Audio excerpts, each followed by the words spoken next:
Of course, I go by the name Kevin, but I also like to refer to myself as Mr. Irrelevant. So some of you guys are probably thinking, well, why is that?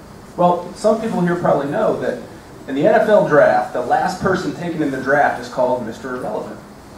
Now, I'm pretty darn sure that I was the last person admitted to the Sloan class of 2015, so I call myself the Mr. Irrelevant of the MIT Sloan MBA class of 2015. Now, this wasn't a surprise here to me at all.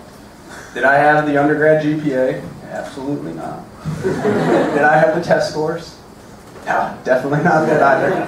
But what I did have was this story I'm about ready to tell you.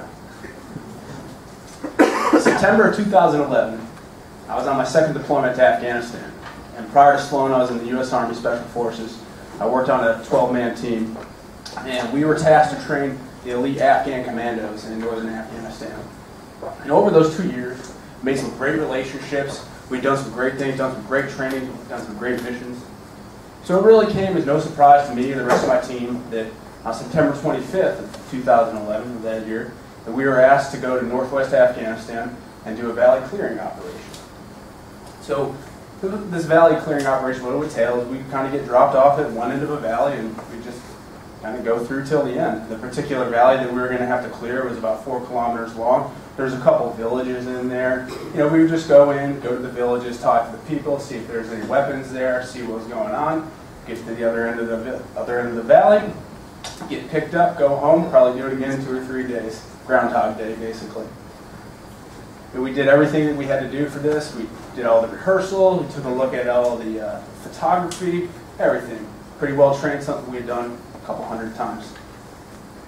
So we got dropped off in the pre-dawn hours, and about 2 minutes into the mission, I took a look at the valley and just said, fuck, this is going to suck. Didn't look anything like the photography. I think it had been photoshopped there. It had these huge mountains on each side of the valley. The valley was lush, green. It was right towards the end of summer. It looked like the valley had pretty much been designed to fight in. So about 1 hour into the clearing operation, my teammate and his Afghan soldiers started to take contact. And so what entailed after that was a 10-hour firefight that went on back and forth all day long. Now there was it heightened at certain points, there was lulls at certain points. I even took a nap at one point. But about the 10th hour though, I found myself on a rooftop. And one of my other teammates and his squad of Afghans was getting ready to cross an open field to get to a building that we thought we were taking fire from. Now, I'm sure everybody here can imagine crossing an open field during a firefight is an incredibly dangerous thing to do.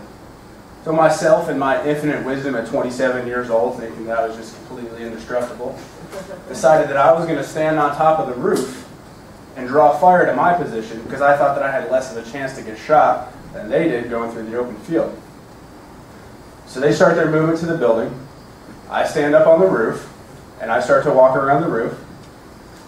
And bullets start landing near my feet, going past my head. I had my Afghan soldiers up there. I don't think they could have gotten any closer to the roof. They were laying there pretty much flat like this. I think they wanted to cut the buttons off of their top to get closer to the ground. And once my buddy and once my teammate and the Afghan soldiers made it into the building, the fire picked up even a little more and started to get so intense that, I looked down at my Afghan soldiers and I said, if we don't get off this roof, we're going to get shot. And the guy didn't speak a lick of English, but he knew exactly what I said because he moved off that roof the quickest I had seen that guy move in 2 years. And so what I had intended to do was to get off of the roof, go around the building, reconsolidate my soldiers, and start to push forward through this riverbed that was in front of us that we were starting to take a lot of fire from. And went around, got off the roof, I was the last guy, went around the corner of the building, trying to get a little bit of a vantage point. We were kind of on a higher part, we were going to be going down the slope into the riverbed. And I stood up there for just a little bit too long. And right when I was ready to move down to start getting my soldiers, I felt the greatest pain that I'd ever felt in my entire life. And for a split second, I was like, I think you might have just gotten shot. But I didn't know because I had never been shot before. But then I quickly realized, yes, I had indeed been shot. I fell right to the ground. My helmet flew off. My earphones flew off. And I was just sitting there just trying to stay conscious from the blinding pain. And then quickly snap back into reality, crawl back, put my headphones on, called up to my team, let them know that I had been shot, gave them my location. A couple minutes went by. It seemed like a couple years. I got back on my radio, called my team, said, hey, look, you guys got to get to me right now. And I found out later the reason why they couldn't get to me at that point was because they were pinned down by fire. But then what happened next, something that nobody here probably hears about in the news. And it was a very reaffirming act for me. Because for so long, I had questioned why I was spending so much time away from my family, why I was constantly putting my life in harm's way. You know, what was the point of me being in Afghanistan all the time, constantly training these guys? Frustration, frustration, frustration to no end. But when I got off the radio the second time, I looked up, and there was one of the Afghan soldiers I had been training for 2 years coming out to me in the open to help save my life. And in that instant, any doubt that I had ever had about what I had done those 2 years in Afghanistan, the time I'd spent away from my family, or the choices that I made was answered in that second right there, where that soldier that I had trained for all that time risked his life to come and save mine. He took me by my gear, he dragged me behind the house, and my teammates started to trickle into me and started providing me some medical care. You know, my teammates didn't know this at the time, but I was in earshot of everything they were saying. And guys were going up to the medics and saying, hey, is Kevin going to make it? I said, I think the medic's like, I don't know, this looks pretty bad, man. Little did they know that I heard that the entire time. Guys were coming up to me, telling me they loved me. Guys who never paid me a compliment in 3 years. Tear running down their face saying, man, I love you. I started to think to myself, like, wow, you know, this is pretty serious. You've had a lot of close calls before, but this time the bullet's inside of you, and you know what? I think you're probably going to die here. So from the time I got shot to the time I ended up getting operated on was 45 minutes. And those 45 minutes offered me the best insight into my life that I'll probably ever have.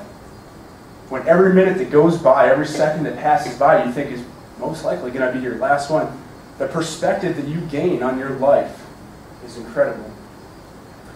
And I started to ask myself questions like, you know, was I the man I wanted to be? Did I stand up for what I believed in? Did I practice my faith the way I wanted to believe in?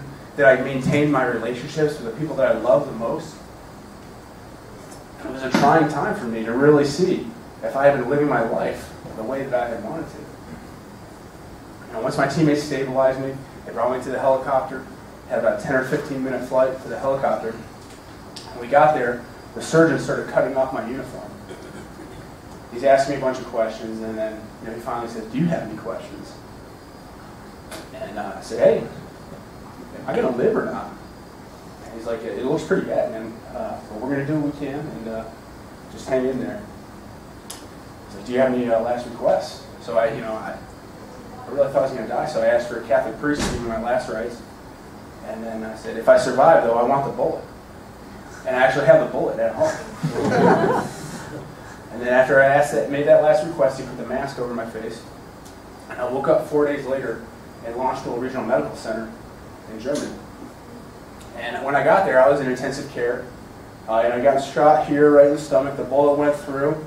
And I pulled my pants down and showed you where they took it out of, but I'm sure you can imagine. The bullet fractured my hip.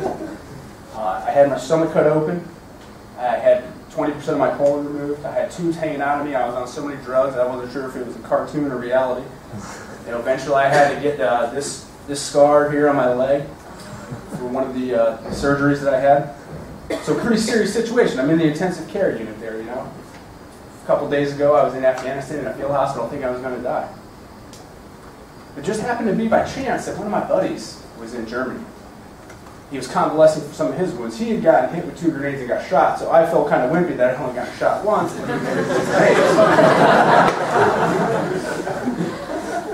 He came in to see me, see how I was doing. We exchanged some pleasantries real quick. And then he gave me the best advice that I had ever gotten in my probably the entire life, and the advice that helped me get through all of this. He looked me square in the eye and said, Kevin, plenty of people have been shot. Don't be a fucking pussy about this.